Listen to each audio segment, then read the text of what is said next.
এখন তোমার কথা হলো কি মেডিকেল করবো, অন্তে টেস্ট মেডিকেল করে আগে দেখবো আর মানে একটা মানুষ যখন বিদেশ যেতে চাইবো তখন কি কি টেস্ট করা উচিত, খুবই ইম্পর্টেন্ট তাই না?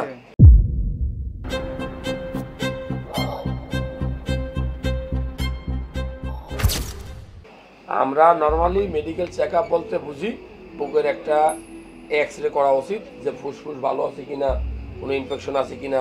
এক্স রে করলে, বুকের এক্স রে করলে আবার হার্টও বড় আছে কিনা বোঝা যায়। আর বুকের একটা মানে পেটে ব্যথা করে আর মাথা ধরা থাকে, একটা ইসিজি করে দেখা উচিত হার্ট ভালো আছে কিনা।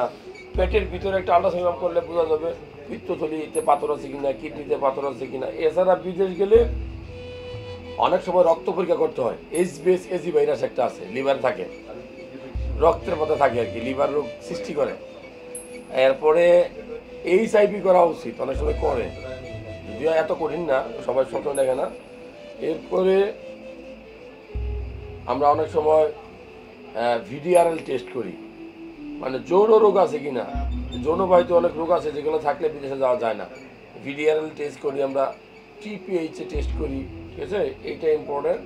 তারপরে রক্তের গ্রুপ করতে হয়, ঠিক আছে।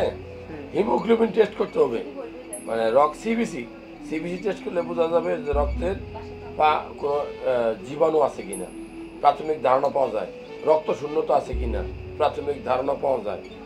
এরপরে একটা প্রস্রাবে টেস্ট করা উচিত, ইউরিনারি, তাহলে বোঝা যায় যে প্রস্রাবে কোনো ইনফেকশন আছে কিনা, কোনো পাস সেল যায় কিনা, কোনো রক্ত যায় কিনা, অ্যালবুমিন যায় কিনা। আর লাস্টলি যদি সামর্থ্য থাকে আমরা বলি যে একটা সিরাম ক্রিয়েটিনিন টেস্ট করলে কিডনিটা ভালো আছে কিনা। আর এসজিওটি এগুলো টেস্ট করলে লিভারটা ভালো আছে কিনা। এই কয়েকটা টেস্ট পারলে সবগুলোই করা উচিত। একান্ত যদি না পারেন তাহলে বুকের একটা এক্স রে, একটা কিডনি টেস্ট সিরাম ক্রিয়েটিনিন, একটা লিভারের টেস্ট এসজিপিটি, একটা ইউরিন আরই প্রস্তাব পরীক্ষা, একটা হোলোগ্রাম আল্ট্রাসোনোগ্রাম, একটা ভিডিআরএল টেস্ট করে দেখা উচিত যে আপনি বিদেশের জন্য ফিট আছেন কিনা। একটা এইচবিএসি অবশ্যই ভাইরাস টেস্ট, এটুকু করলে মোটামুটি ধারণা পাবেন যে আপনি বিদেশ যেতে পারবেন কিনা। তাহলে বিদেশ যেতে হলে কি কি টেস্ট করতে হবে, মানে খুবই গুরুত্বপূর্ণ। বা মেডিকেল চেক আপ বলতে আমরা কি বুঝি, খুবই গুরুত্বপূর্ণ। ওকে।